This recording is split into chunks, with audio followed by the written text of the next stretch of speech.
senantiasa limpahkan untuk keluarga besar kita tidak hanya rahmat tetapi juga berkah, hidayah, inayah, iradah, kudrah dan iradahnya serta terlebih maunahnya untuk kita bisa menjalankan keislaman kita dengan amalan-amalan saleh sampai kita menjemput husnul khatimah dan kelak dikumpulkan bersama keluarga di surga. Amin.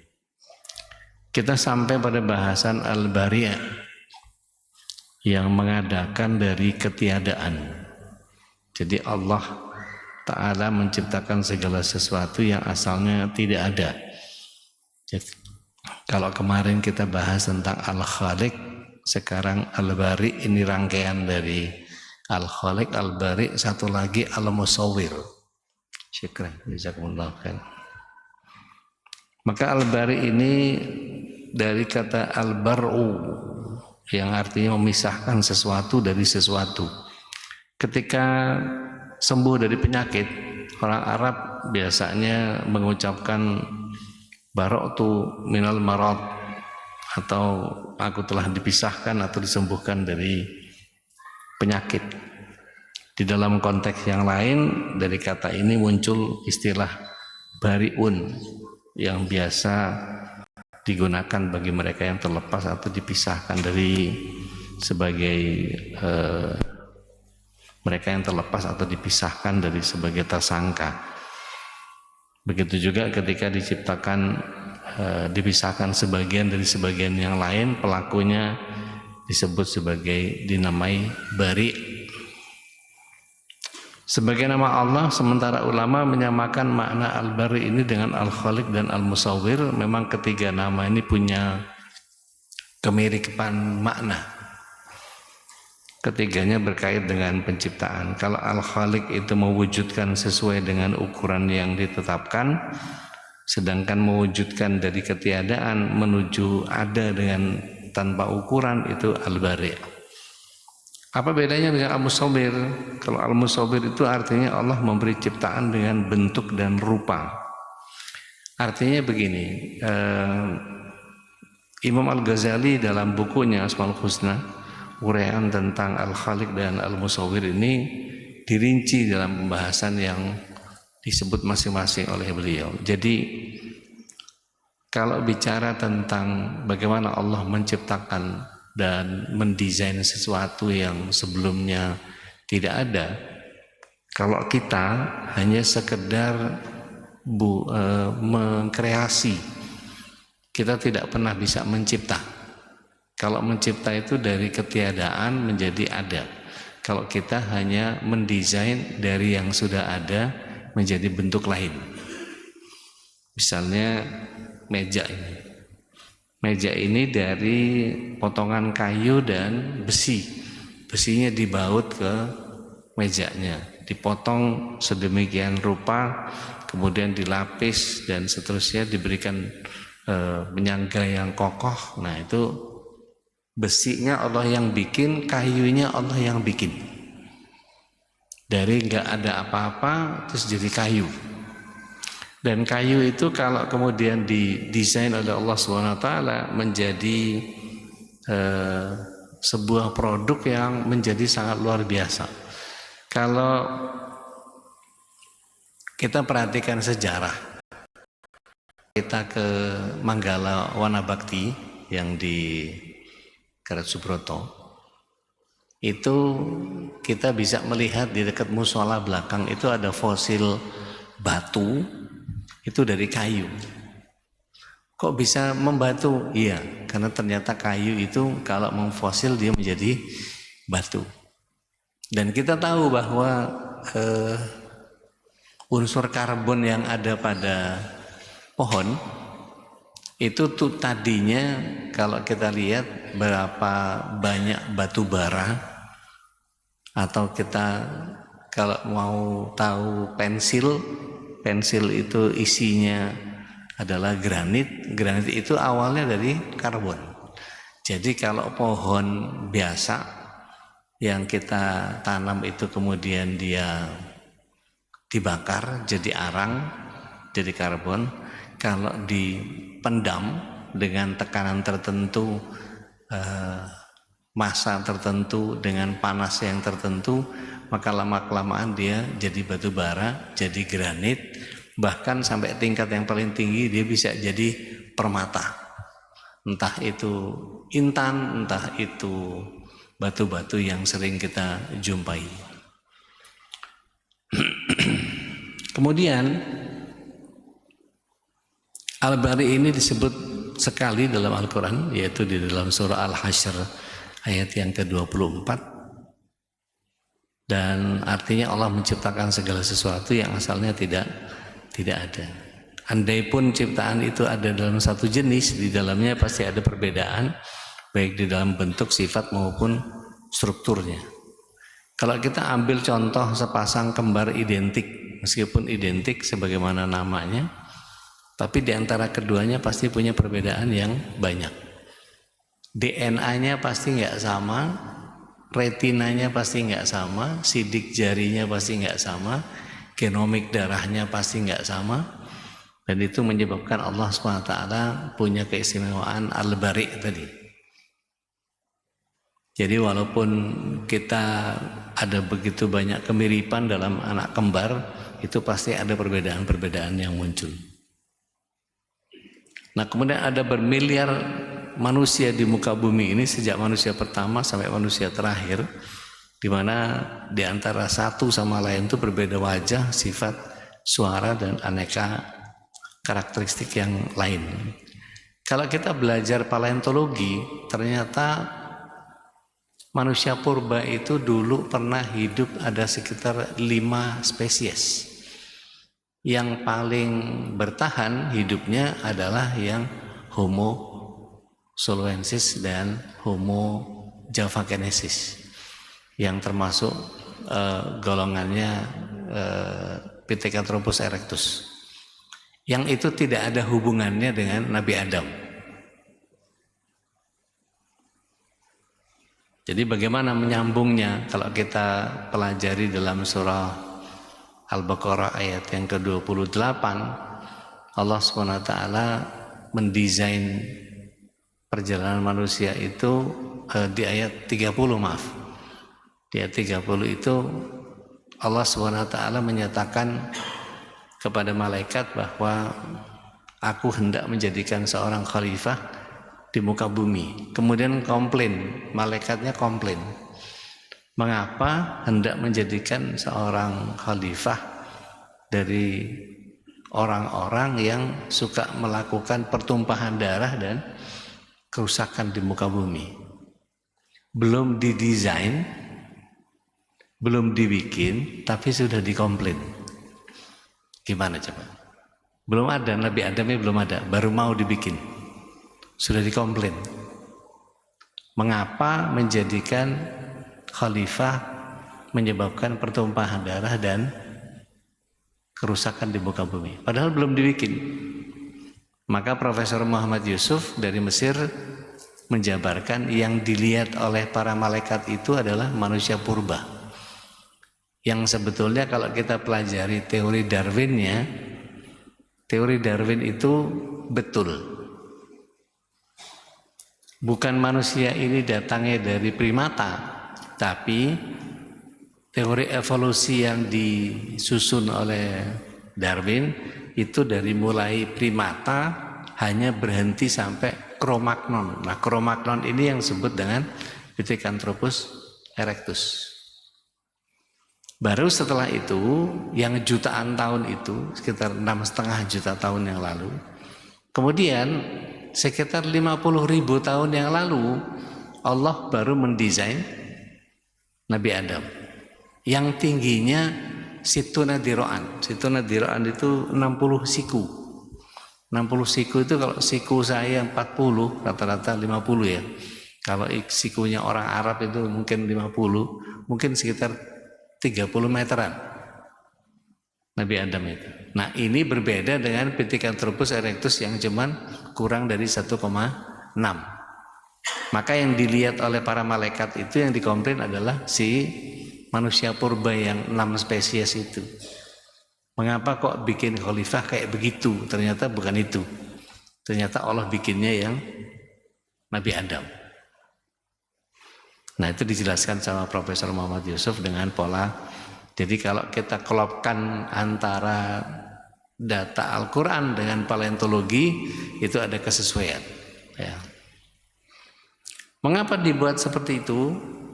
Ada perbedaan wajah, sifat, suara, aneka karakteristik. Kita tahu bahwa kalau cikal bakalnya peradaban manusia itu dimulai dari zamannya Bani Israel. Jadi dari mulai Nabi Ibrahim, kemudian punya anak 2, Ishak nama Ismail, kemudian Ishaknya itu banyak menurunkan terah sampai ke Nabi Yakub. Nabi Yakub itu punya istri 4. Sebetulnya beliau mau menikahi Rachel, istrinya yang keempat, tapi karena waktu itu tidak boleh ngelangkahin kakak-kakaknya, maka 3 kakaknya dinikahin semua. Kalau zaman dulu syariatnya naik ranjang turun ranjang nggak ada masalah. Waktu itu syariatnya belum seperti kita sekarang. Kalau kita sekarang naik ranjang turun ranjang nggak bisa, tunggu mati. Nah itu kemudian dinikahi semua, dapat anak dari 3 anak yang pertama, bengis-bengis semua, jahat-jahat semua. Nah dari Rahel lahir anaknya yang disayangi, yaitu Yusuf sama Bunyamin. Nah ini yang kemudian paling disayang sampai kemudian iri dan kemudian akhirnya dibuang di sumur dengan cerita panjang tentang Nabi Yusuf itu. Nah baru kemudian di situ mulai mecah. Ya, ada yang ke Eropa lebih putih, ada yang ke India lebih hitam, ada yang ke Cina lebih pesek, gitu. Ada yang dan seterusnya. Ya. Nah kita ini Melanesia ini gabungan antara kulit India sama Cina. Jadi makanya kalau kulitnya coklat-coklat kayak India, terus mukanya pesek-pesek kayak Cina, yaitu nasib.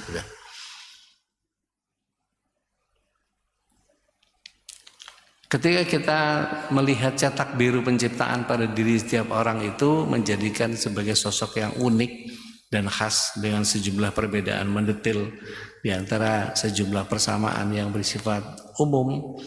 Nah ini biasanya nanti pada bahasan-bahasan DNA itu kan per 200 miliar gram itu lebarnya sekitar 1 per 500.000 milimeter. Dan molekul DNA yang menampilkan diri sebagai asam nukleat ini yang berpilin dia dalam bentuk rantai ganda dan mengandung 4 abjad A, T, G, dan C, dan setiap huruf ini mewakili 1 dari 4 bahasa khusus untuk nukleotida. Dari 4 huruf ajaib ini kemudian diproduksi semua protein yang ada dalam tubuh. Dan tahap selanjutnya protein ini sebagian bahan baku utama semua proses biologisnya makhluk hidup. Jadi tulang punggung, jadi semua struktur seperti enzim, biokimia, hormon, faktor pertumbuhan, neurotransmitter, otot, tulang, sistem saraf, jaringan ikat, jaringan lunak, komponen darah, dan jaringan vaskuler, itu betul-betul Allah desain tunggal buat setiap manusia. Sangat spesifik. Jadi kalau dipikirkan bagaimana secara sejuta halaman ensiklopedi, inti dari setiap sel itu punya sebanyak itu informasi. Dan ini digunakan untuk mengendalikan fungsi tubuh manusia. Jadi sebagai analogi kita bisa bilang bahwa ensiklopedia Britannica yang banyaknya 23 jilid itu salah satu yang terbesar ya, punya 25.000 halaman. Jadi kalau di hadapan kita ini terbentang fakta yang menakjubkan. Dalam sebuah molekul yang ditemukan dalam inti sel itu jauh lebih kecil dari sel yang ukurannya mikroskopis. Jadi itu ada gudang penyimpanan data yang 40 kali lebih besar daripada ensiklopedia terbesar di dunia yang menyimpan sekitar jutaan pokok informasi. Ini sama seperti 920 jilid ensiklopedia besar yang unik dan tidak ada bandingannya di dunia. Dan risetnya menemukan bahwa ensiklopedia terbesar itu diperkirakan mengandung 5 miliar potongan informasi yang berbeda. Kalau satu potong informasi ada dalam gen manusia itu dibaca setiap detik tanpa henti sepanjang waktu, maka butuh 100 tahun sebelum prosesnya selesai. Jika kita bayangkan bahwa informasi dalam DNA itu dibentuk jadi buku, maka buku ini ditumpuk, maka tingginya akan mencapai 70 meter. Ini kehebatan Allah Al-Bari yang tidak mungkin ditandingi oleh siapapun. Kalau kita baca surah Yasin, surah Yasin yang ke-36 itu Allah SWT menyatakan bahwa A'udzubillahi minasyaitonir rajim, Maha Suci Tuhan yang telah menciptakan pasangan-pasangan semuanya, dan itu menjadi bagian yang luar biasa. Padanya semua buah-buahan berpasangan dan Allah menutupkan malam kepada siang. Jadi kalau kita lihat putik dan benang sari gitu ya, saya dulu kecil ingat bagaimana ibu ngajarin mengokulasi markisa, itu satu-satu dipindahin putik sarinya tuh ke benang sarinya ke putiknya itu baru kemudian dia berbunga dan berbuah. Dan di balik setiap pasangan ini punya keharmonisan, keselarasan, dan keindahan yang bisa menyenangkan manusia. Di dalam surah Qaf ayat yang ke-7 itu Allah SWT menyatakan, A'udzubillahi minasyaitonir rajim, kami hamparkan bumi dan kami letakkan padanya gunung-gunung yang kokoh, dan kami tumbuhkan padanya segala macam tanaman yang indah dipandang mata. Dia juga memberikan fungsi pada setiap ciptaannya seperti pasangan bulan dan matahari, siang dan malam, dan bertugas sendiri-sendiri, tidak pernah saling mendahului. Lalu apa yang akan terjadi kalau keharmonisan dan keselarasan ini dirusak, ya, atau keterkaitan ini terganggu? Ini pasti terjadi ketidakseimbangan dan mengakibatkan rusaknya alam. Dalam skala kecil yang menyebabkan bencana lokal, dalam skala besar akan menyebabkan bencana yang sifatnya global atau disebut dengan kiamat. Dan ketika ditanya kapan kiamat itu, ketika mata terbelalak, ketika bulan kehilangan cahaya dan matahari dan bulan dikumpulkan. Ya, kemudian diangkat bumi dan gunung-gunung lalu dibenturkan keduanya, sekali bentur dan terbelahlah langit, karena pada hari itu langit menjadi lemah. Dalam surah Al-Haqqah disampaikan seperti itu.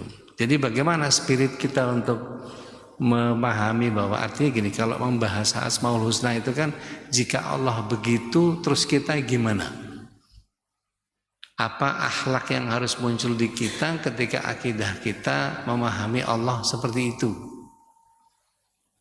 Jadi kita harus menjalani tugas penciptaan dengan optimal. Ketika Allah menciptakan dalam konteks Al-Bari tadi, awalnya dari tidak ada dengan segala keunggulan dan keunikannya, maka punya tujuan dan tidak ada yang sia-sia. Maka untuk apa kita hidup dan untuk apa harus kita lakukan untuk mengisinya? Jadi kita mesti berani mencari jawabannya. Kan begini, Allah SWT menciptakan kita itu sesederhana, aku tidak menciptakan jin dan manusia kecuali hanya untuk beribadah. Jadi yang kita lakukan seluruh kehidupan kita harus dalam versi ibadah. Jadi cuma ibadah, terakhir baru ibadah, nggak ada berhentinya. Karena semua konsep jadi ibadah. Nggak ngapa-ngapain dong Ustadz, justru ngapa-ngapain jadi ibadah. Dan itu butuh perspektif dari kita untuk melihat segala sesuatu itu bagaimana menjadikan ibadah. Dan cara satu-satunya yang paling sederhana adalah mempelajari Al-Quran dan Sunnah dan mengikutinya. Kalau dilarang jauhi, kalau disuruh menjalankan ya taati, sesederhana itu. Jadi kalau kemudian kita punya kebebasan berkehendak dalam pengertian free will yang Allah berikan kepada kita, tidak sama antara malaikat, jin, dan manusia. Kalau malaikat dia mentaati Allah tanpa nafsu, tidak punya pilihan hidup. Kemudian manusia punya free will, punya kebebasan berkehendak, punya kebebasan berkeinginan. Sedangkan setan atau jin yang punya sifat syaitoniah, mereka menjauhi rahmat Allah, dari kata syaitana. Maka kalau kita lihat bagaimana fungsinya malaikat itu mendekatkan kita kepada Allah, sedangkan setan menjauhkan kita dari Allah, tinggal kita mau ikut yang mana.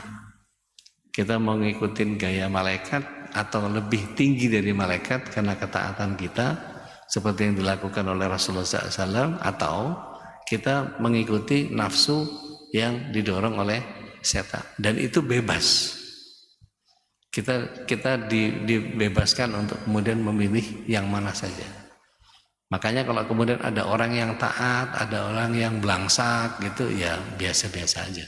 Karena manusia itu diberikan kebebasan berkehendak. Fa'alhamaha fujuraha wa taqwaha. Jadi mau fujur silahkan, mau takwa silahkan, nggak ada paksaan. Beda sama malaikat. Malaikat diciptakan untuk menjalankan satu tugas tertentu. Dia disuruh untuk ngikutin manusia, ikut aja terus sampai dia diwafatkan. Tapi kalau manusia, ya kalau dia ngerti, kalau dia paham, dia taat. Kalau enggak, ya pasti maunya sendiri. Ya. Lalu apa sebenarnya tujuan diciptakannya kita atau dihadirkan di dunia? Maka tugas utama seperti ibadah tadi itu menjadi bagian yang harus kita emban, bahwa tujuan kita adalah ibadah. Yang kedua, kita ini diminta oleh Allah SWT jadi khalifah, jadi penjaga bumi. Jadi kalau kita sebagai khalifah mewakili Allah di muka bumi, dalam pengertian jangan pernah kepikiran untuk menyia-nyiakan amanah besar itu, jangan pernah bertindak setengah-setengah. Jadi betul-betul 80% atau 90%, tapi lakukan betul-betul 100%. Jadi lakukan secara maksimal, asal hasil yang kita dapatkan supaya bisa maksimal juga. Hidup ini cuma sekali, maka lakukanlah dengan yang terbaik agar supaya pada saat kematian kelak kita berada di puncak prestasi. Dan sederhananya gini, Allah Subhanahu wa taala mendesain Islam ini sebagai satu minhajul hayah, sebagai integrated system of life, minhajul hayah. Dia sebagai satu sistem holistik yang mujmal, yang integral, yang tidak bisa dipisah satu-satu, mesti dijalani semuanya. Nah, hebatnya atau kemudahan yang Allah buat atau berikan kepada kita cuman disuruh menjalankan fattaqullaha mastata'tum. Jadi di tengah idealisme yang Allah buat sedemikian rupa itu, kita cuma disuruh jalankan sesuai dengan kemampuanmu. Bisanya gitu, ya udah gitu. Jadi kalau kita tidak mampu, ya berarti itu memang takdir yang Allah SWT berikan. Ada orang yang tinggi, lompatnya jauh. Ada orang yang pendek, larinya cepat. Ada orang yang gesit. Ada orang yang kalau berenang cepat. Ada orang yang kalau manjat cepat. Tapi dia pasti tidak punya kemampuan yang rata-rata. Ya. Makanya kalau kita lihat ada kontes Ironman, naik sepeda, lari, berenang, itu jadi satu trek gitu, wah itu luar biasa. Ya, itu berenangnya nggak kira-kira tuh 50 kilo, waduh, berenang 50 kilo itu napasnya kayak apa ya? Dan memang orang-orang yang ikut jadi Ironman itu betul-betul luar biasa fisiknya. Tapi tidak semua orang mampu melakukan itu. Kita yang cuma lari jarak pendek 5 kilo, 10 kilo aja kadang-kadang masih ngap gitu ya. Maka ketika kita mencoba untuk maksimal, kalau misalnya bekerja, itu ada takaran yang Allah SWT nanti berikan kepada kita. Kita mau ngotot kayak apa, kalau takaran rezeki kita segitu, ya segitu aja. Kalau bahasa orang bijak dikatakan, yang tertakar tidak akan tertukar. Yang sudah diukur sama Allah nggak bakal ketukar. Yang ketiga, selain jadi khalifah dan kita itu beribadah kepada Allah SWT, kita punya tugas berdakwah dimanapun kita harus berdakwah, menyebarkan nilai-nilai Islam. Kita ini adalah PR-nya Islam. Jadi kalau kita muncul di hadapan banyak orang, kita sedang mempersembahkan Islam versi kita. Maka kemudian menjadi cilaka kalau ada orang Islam yang kemudian tidak punya ilmu, menjalankan Islamnya ngasal. Contoh, sholat, ya. Kemudian pada ketika dia saat baca Quran, pernah nggak dengar ada orang baca Quran di masjid, dia baca kencang padahal ada orang yang sedang sholat. Padahal mestinya kan dia ngecilin suara. Karena apa? Belum paham kan gitu. Dia pikir saya yang penting ngaji. Dia kencengin, auzubillahi minasyaitonir. Padahal lagi ada orang sholat. Padahal kalau ada orang sholat, Rasulullah SAW bilang kecilin suaranya. Karena yang sholat harus diberi kehormatan lebih tinggi. Nah kita yang udah kebiasaan baca kenceng, wah udah nggak peduli sama orang. Padahal Rasul nggak gitu ngajarinnya. Gitu. Begitu juga dengan kaidah-kaidah fikih yang berkembang.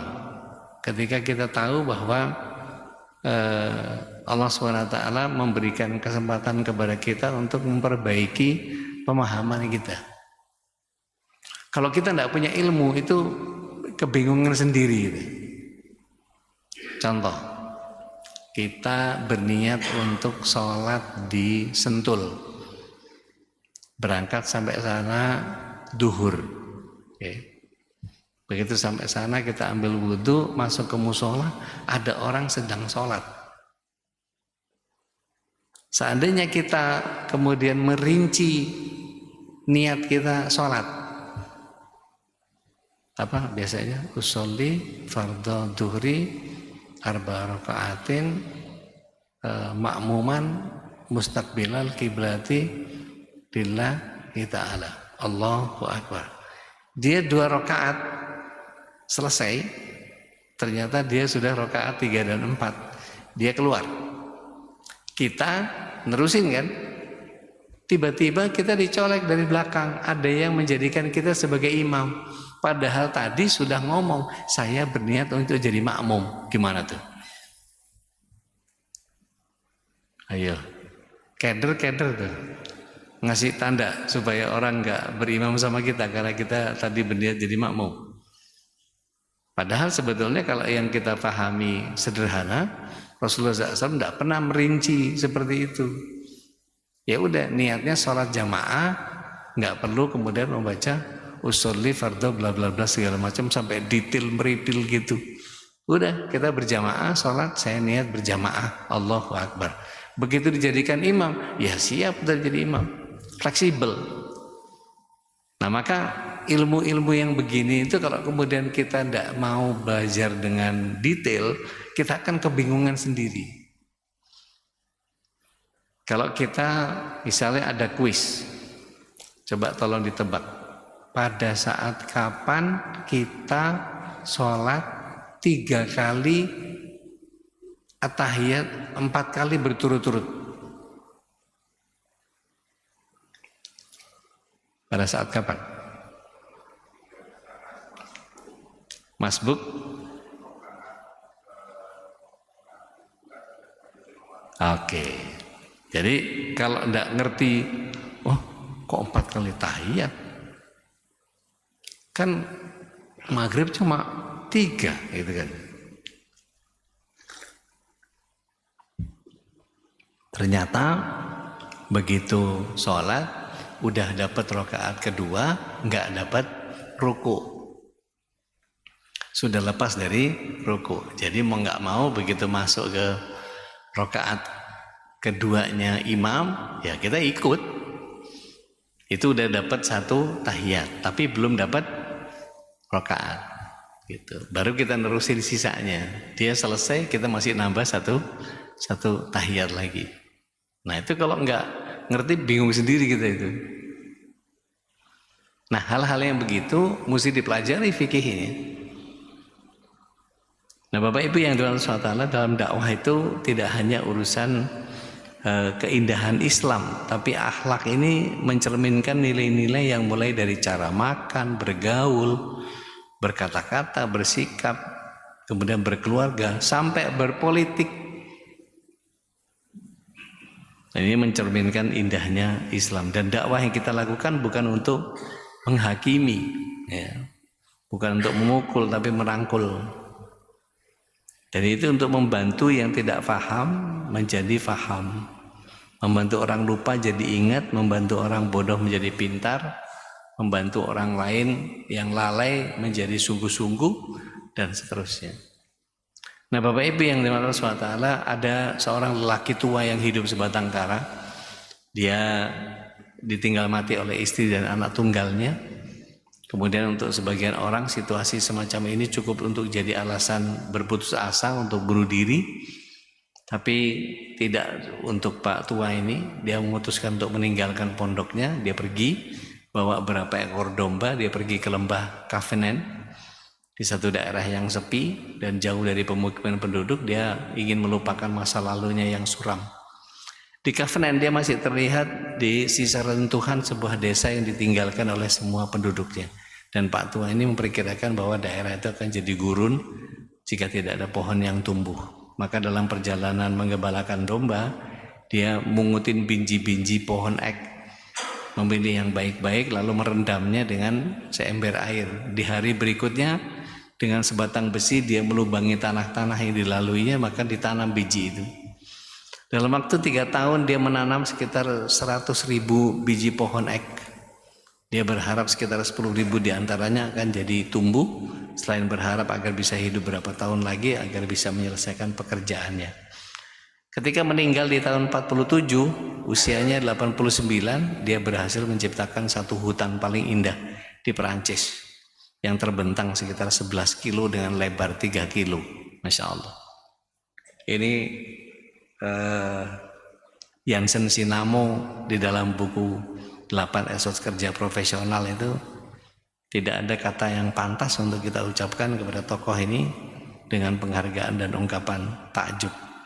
Di Thailand juga ada orang yang senangannya nanam pohon, sampai dibilang orang gila. Tempat gurun kering kayak begitu ngapain tanamin begitu, dan dia siram-siramin terus tiap hari sampai betul-betul begitu dia sepuh, sampai itu jadi hutan dan menjadi bagian yang orang banyak berterima kasih setelahnya. Nah, melayani alam model begini ini mendedikasikan diri atau mendedikasikan sisa hidup itu. Banyak daerah yang katanya gersang itu akan jadi gurun, itu ternyata ada akar yang mampu menampung air hujan dan menyuburkan tanah. Dan aliran sungai ini tercipta lagi, rumput-rumput di situ dengan aneka bunga yang tumbuh subur, burung-burungnya kembali ke hutan, dan kehidupan kembali berdenyut dengan lebih harmonis, dan orang-orang juga merasa lebih sejuk melihat rimbunnya pepohonan.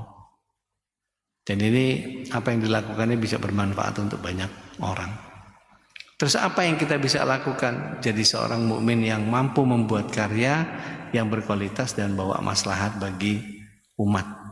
Karena dalam bidang apapun sesuai kapasitas masing-masing, kalau Allah menjadikan seorang akademis atau ilmuwan, maka kita mesti berjihad dengan menemukan hal-hal baru dalam bidang ilmu pengetahuan.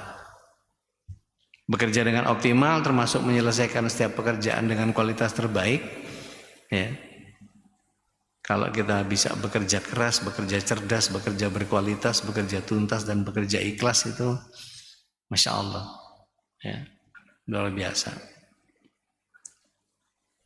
Itu yang bisa saya sampaikan pada kesempatan pagi hari ini, karena percikan hikmahnya adalah ketika seorang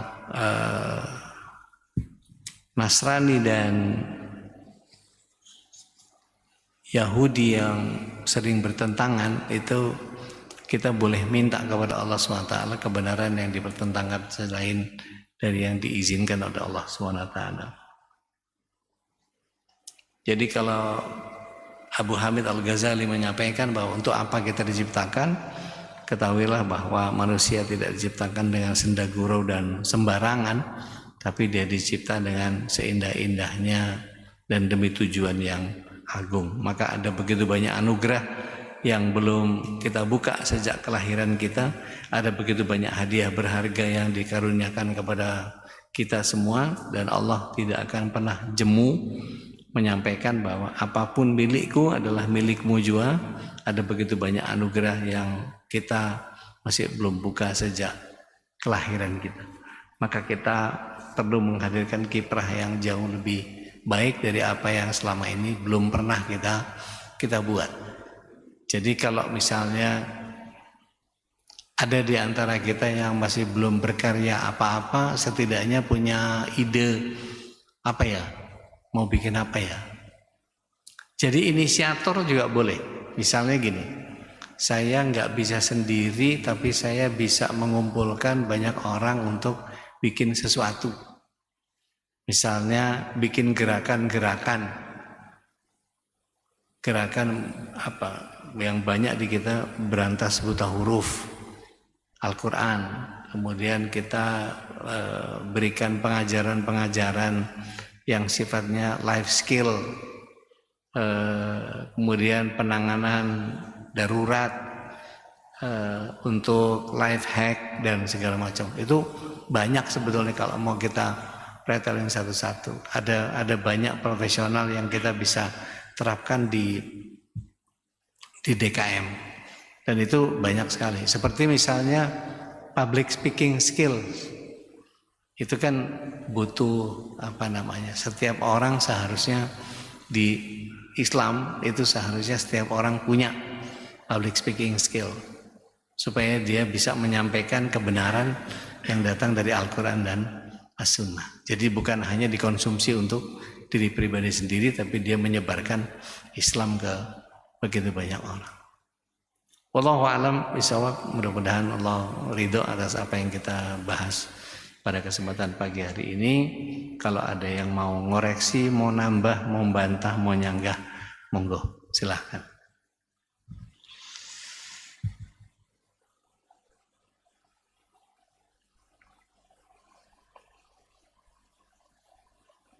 Di sini jamaahnya baik-baik ya. Afwan Ustaz, ya, mau bertanya Ustaz. Jazakallah khairan atas ilmunya. Ana ingin bertanya mengenai Allah sebagai Maha Pencipta yang belum ada ya Ustaz ya. Berkaitan dengan takdir Ustaz.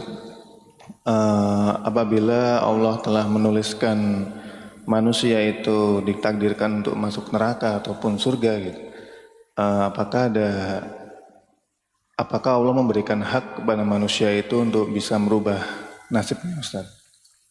Dari ditakdirkan masuk neraka, Allah memberikan hak untuk merubah nasibnya bisa menjadi masuk surga Ustaz.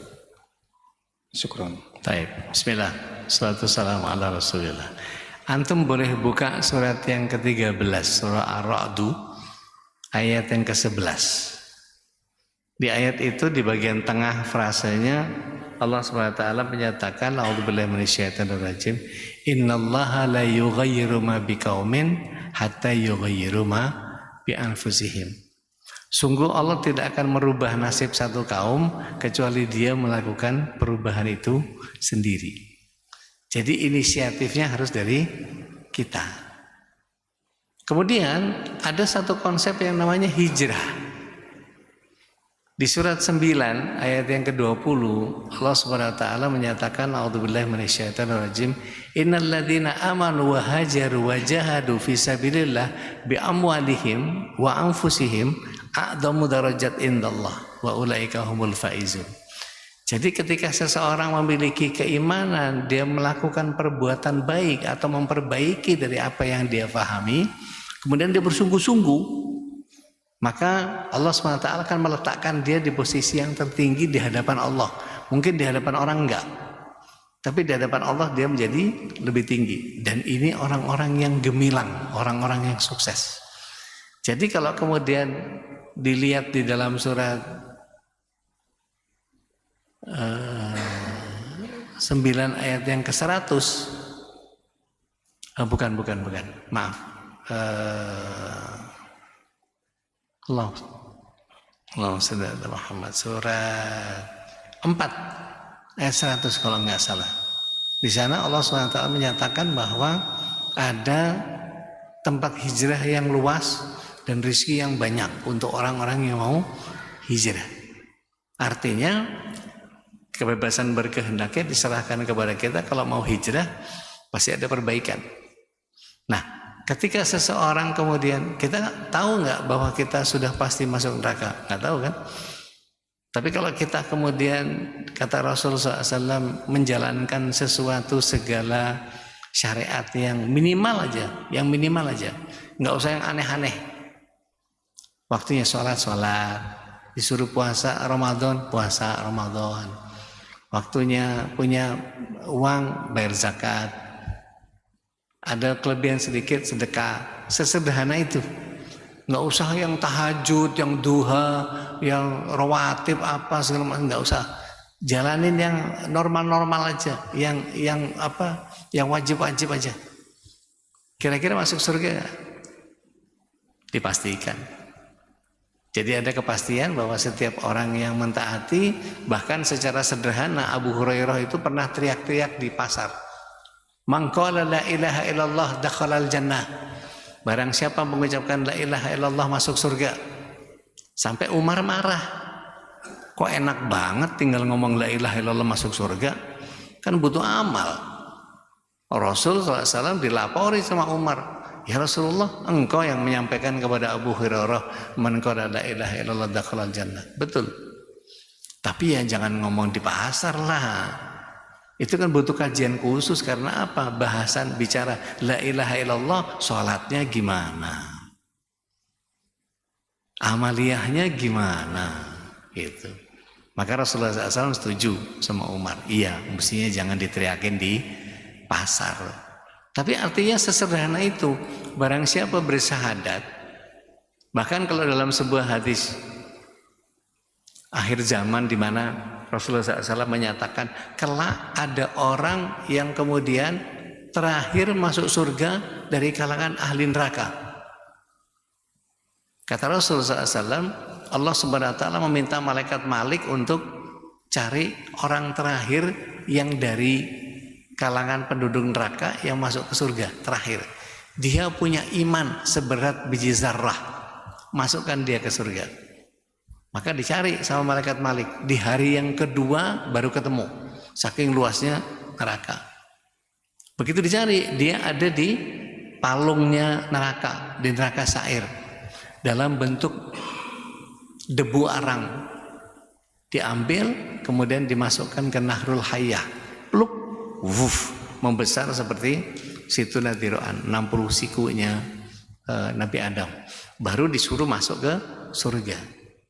Artinya apa? Cuman butuh iman seberat biji zarrah saja sudah bisa masuk surga kok. Gitu. Artinya gini, separah apa ya orang ini punya iman seberat biji zarrah?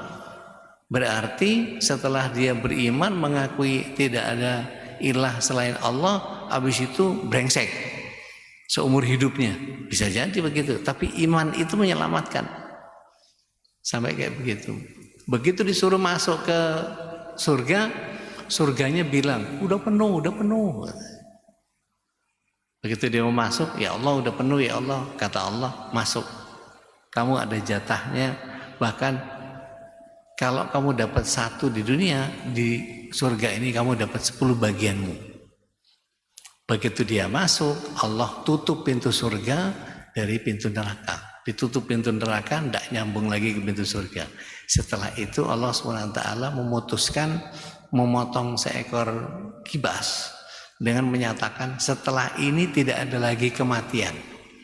Maka mulai sejak itu kemudian khalidina fiha abadan abada fil jannah au finnar.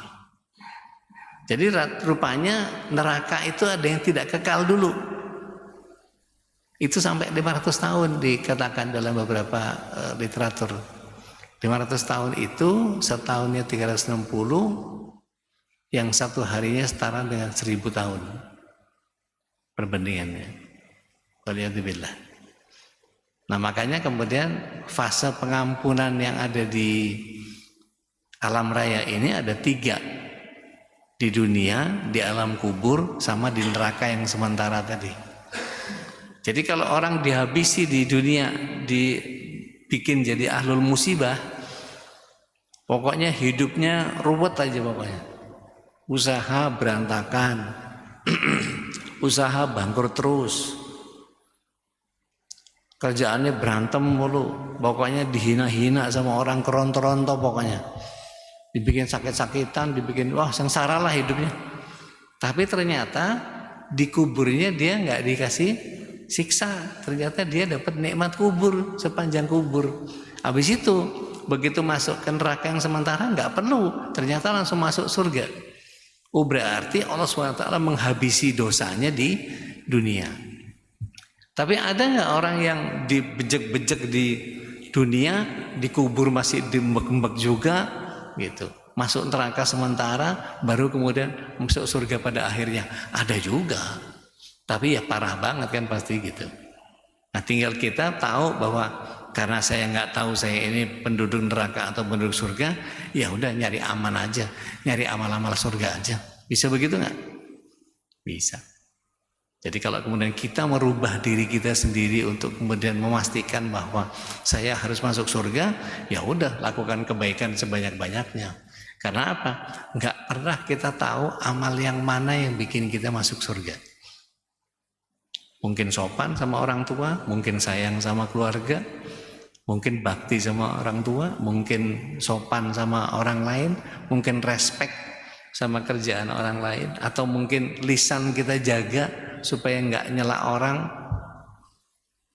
kalau bercanda nggak mau nyakitin perasaan orang, atau dan seterusnya dan seterusnya dan seterusnya. Jadi berusaha untuk memunculkan manfaat. Kan kita pernah ya ketemu sama orang yang sampai dapat julukan, wah dia hatinya kayak malaikat, baik banget orangnya. Nah, ternyata dia punya pilihan untuk menjadi seperti itu. Rasul SAW itu tinggal di Mekah yang wah kafir Quraisy itu kurang apa jahilnya. Apa yang nggak mereka kerjakan? Ya minum, ya judi, ya perempuan, ya wah semacam-macam. Yang ngebegal, ya wah semualah kacau. Datang Rasulullah SAW bawa peradaban Islam, dibenci. Rasulullah SAW itu dikasih kotoran onta waktu sujud di depan Ka'bah, berusaha untuk dibunuh, diboikot, ya semacam-macam buat Rasulullah SAW. Tapi apakah Rasulullah SAW jadi pendendam? Enggak, beliau tetap sopan, tetap santun, tetap dipercaya sama orang, tetap nice sama orang, sampai kemudian para musuhnya jadi segen sama beliau. Nah, apa enggak boleh kita niru beliau dalam konteks itu? Silahkan aja. Maka sekali lagi kita punya yang namanya kebebasan berkehendak. Pilihannya ada sama kita. Jadi boleh kita ngerubah takdir, kita berusaha untuk merubah takdir, memperbaiki takdir kita sendiri, dipersilahkan. Wallahu a'lam. Ada lagi? Khusyuk semua ini.